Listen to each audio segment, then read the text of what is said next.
Hello there. If you're like me, whenever you're going through something, you look for guidance, whether that's on YouTube and looking at videos or books. And of course, when I was going through perimenopause, books were really the only thing that you could look for.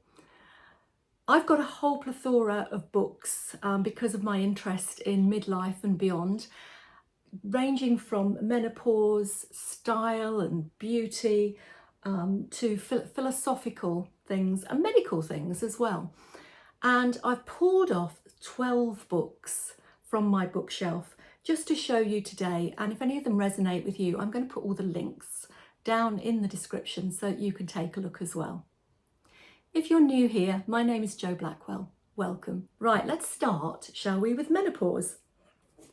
So the first book that I'm going to recommend to you is by Nikki Williams, and it's called It's Not You, It's Your Hormones. This is billed as the essential guide for women over 40 to fight fat, fatigue and hormone havoc. This book is a must for every woman over 40. Nikki's mission is to fully empower women with the knowledge and tools they need so that they don't have to suffer in silence and can reach their full potential.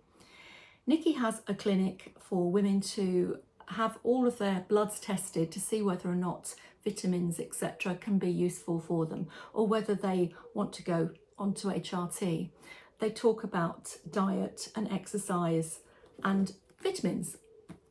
Well worth a look. Number 2 is this one here, Me and My Menopausal Vagina. Now, Jane Lewis was one of my very first guests on the podcast years ago when I started it. And she actually came to my house because it was a time when Zoom was really new. And we sat and chatted about what can happen as we go through perimenopause and beyond. And it was an eye-opener for me. I had no idea. And she talks about living with vaginal atrophy. And as she says, why does it have to be called that? What a horrible term. But it's a really honest and informative read. It smashes all the taboos around vaginal health and the conversation around our vaginas. When I started the midlife movement, I used to appear quite regularly on BBC Radio Northampton, and one of the presenters, the lovely Helen Blaby, would make it her mission to make me say the word vagina in virtually every interview. It didn't matter what it was about, she'd come round to make me say the word vagina, because it took me a long time to be comfortable with using that word, because I come from an age where we didn't talk about those things. This really is a must read, and I thoroughly recommend it. So that's that one, Me and My Menopausal Vagina by Jane Lewis. Now, I have to say that I really think that Menopausing by Davina, McCall and Dr. Naomi Potter is one of the best books on menopause that I've ever come across. If you want something straightforward that gives you the facts without any of the controversy and the scaremongering that we get so often, this is a really nice book to start with. They're saying menopausing is more than a book, it's a lifeline. We've suffered in silence for too long. It's time to share, to learn, and to take control of our bodies and our lives. And they take time to debunk some of these scaremongering stories so that you can make the right decisions for you and your body in collaboration with your doctor. So that's menopausing. Move away from menopause now, because of course midlife isn't just about menopause, is it? It's about many other things. Let's go on to beauty and style. So I really do admire Tricia Cusden, who, as a picture of her there, old is the new fabulous. Living the life more fabulous, beauty, style and empowerment for women. Now, I wonder why I've put that in there. Is it because there's something in there? Yes, it is. That's what I was going to read. Forgotten already. She's blazing a trail as one of the older generation of British beauty entrepreneurs. A retired management training consultant, she launched her online beauty brand, Look Fabulous Forever, and started creating YouTube makeup tutorials for older women, out of frustration that her age group was being ignored by the beauty industry. Tricia's pro-age message has reached thousands through her videos and weekly blogs. And Tricia is now, I believe, in her 80s, and she's still going. She was a real trailblazer with YouTube videos and how-to videos on makeup. And her makeup range really is made to suit older skin. One of the first that did. And then you might have noticed, if you followed me for a little while, I interviewed Nikki, Hambleton-Jones, TV presenter of Look 10 Years Younger. No, 10 Years Younger it was called, wasn't it? And she's now on ITV as well. Dull to Dazzling in 12 Weeks, her book, Bolder, Not Older. I was definitely attracted to the title. I think that's a wonderful title. We all want to be a little bit bolder rather than just older. And this is sort of a little bit of a roadmap really on updating your style, on stepping out and away from the comfort zone of tracky bottoms and trainers. Or perhaps that's just me, perhaps you're still well into your fashion. She's now doing Drop a Decade on ITV's this morning. It's a 12-week journey to transform your style and reclaim your confidence. It says, forget wrinkles and grey hairs. Nikki teaches you how to dress to flatter your body, making daring fashion choices, and to step out with power and poise. With expert tips to redefine your look and break free from outdated fashion rules, Bolder Not Older is your ultimate guide to revamping your wardrobe and loving what you see in the mirror. It's a great fun read, that one. Right, what should I dive into next? Let's talk about the brain, shall we? So for years and years and years and years, we've been told that our brains just deteriorate as we get older. And nothing could be further from the truth. Menopause isn't a slide into dementia. I put all these little post-it notes in these books. And I did that yesterday. I've forgotten now, of course, why I put them in there. So I'd like to start with Dr. Louann Brizendine, who wrote 2 books called The Female Brain and The Male Brain, both of which were very interesting. But this is actually quite a trailblazer in so far as she talks about how the female brain gets stronger and better in midlife and beyond. And she calls it the upgrade. Formerly known as menopause, the upgrade is the phase of life we emerge into when we exit the hormonal war zone, finally able to see and be present to who we are, what we want, and how we want to live. It's a glorious time full of freedom and discovery. If you want an empowering, positive take, this is the book for you. Jane Fonda has put something on the back here. This is an important book. I want all women to read it. I wish I'd read it years ago. I often think that when I start reading things. Not that I'm in the same generation as Jane Fonda. The most up-to-date research on the female brain is called The Menopause Brain by Dr. Lisa Mosconi. Dr. Louise Newson, who you probably know of as a menopause expert, has a little thing on there saying every woman needs to read this book. The new science empowering women to navigate midlife with knowledge and confidence. And this really is an eye-opener. It explains why we suffer from brain fog and it explains the kind of changes that we go through perimenopause and the fact that they're not permanent and we come out the other side. It's very, very interesting. It shows women how to navigate menopause successfully and come out the other side with an even better brain. Must read this one. I'm going on now to ways of looking at getting older that you might not have considered. And this really is the core to all the work that I do. I've had oodles of inspiration from these particular books, these 4 books. 4 books, I haven't read that one yet. I thought I'd include it anyway. So number 1, the Middlescence Manifesto by gerontologist Dr. Barbara Waxman. It's a very slender tome, and you might have seen me talking about this in the video that I'm going to put a link to here. Can't remember what it was called now, honestly. The New Old, I think it's called. Middlescence is the description of a new phase in life between menopause and older years. And I think it's a fantastic read. Really gives you food for thought. It talks about how we have this new life stage gifted to us now. We've got 30 more years of life, 30 to 40 more years of life than at the turn of the 20th century. And those years aren't at the end of our lives where maybe we're fading. It's not just elongating our lives and dragging them out when perhaps we would rather not linger.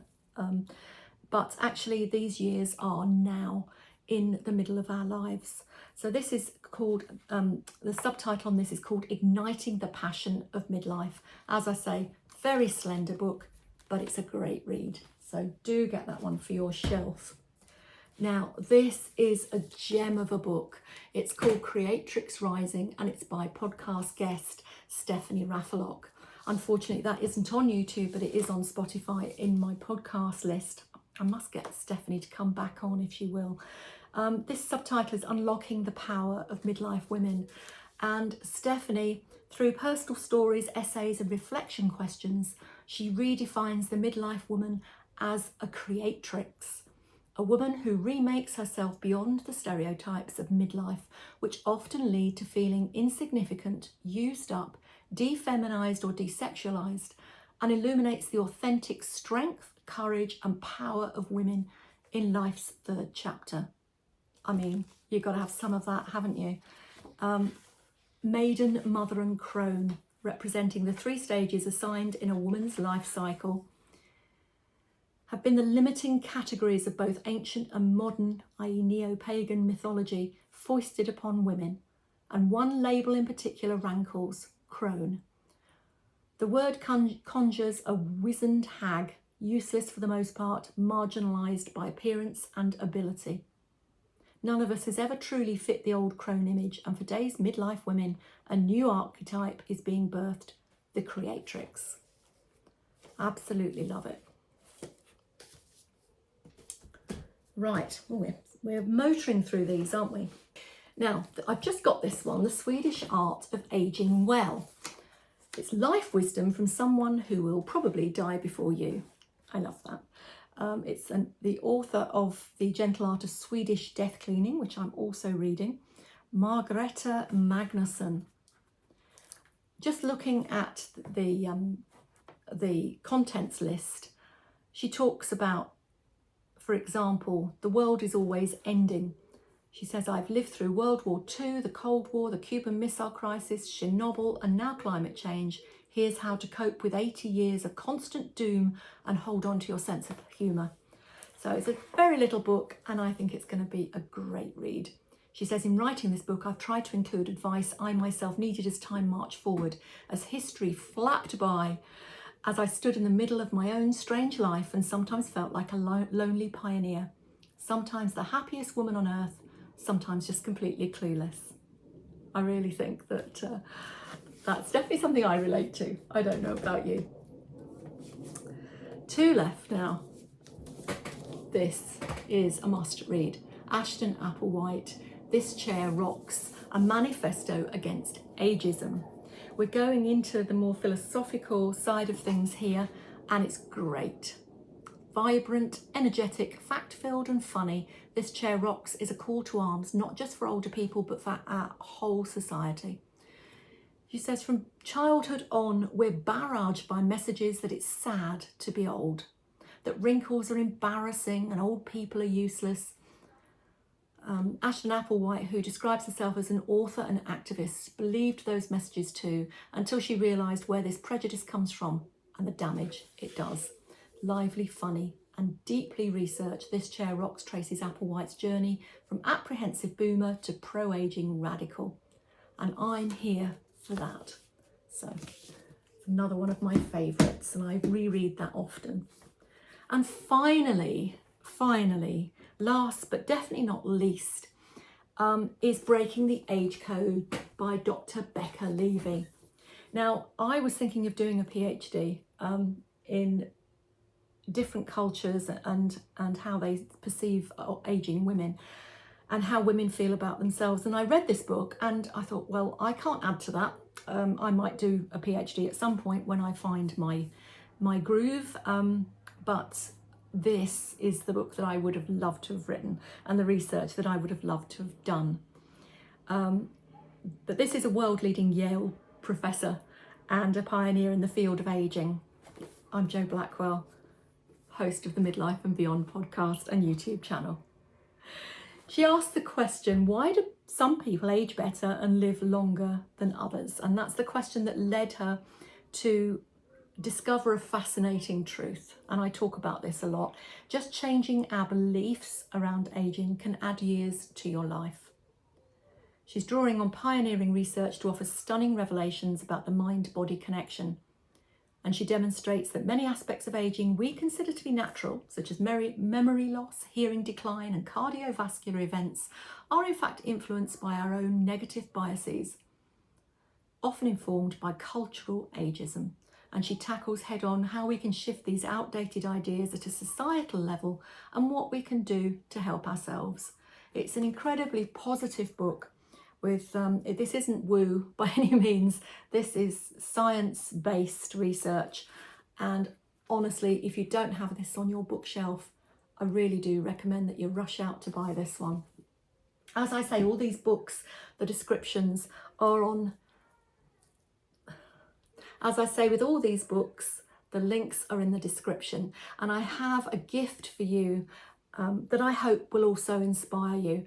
As you might know, I worked for years as a photographer, as a portrait photographer, and as my interest in aging grew, I created a project at the beginning of my photography journey called 50 Facing 50, and I sought out 50 people, 50 and beyond, who were living a great life to inspire me and to inspire the readers of my then blog, which was called Project 50.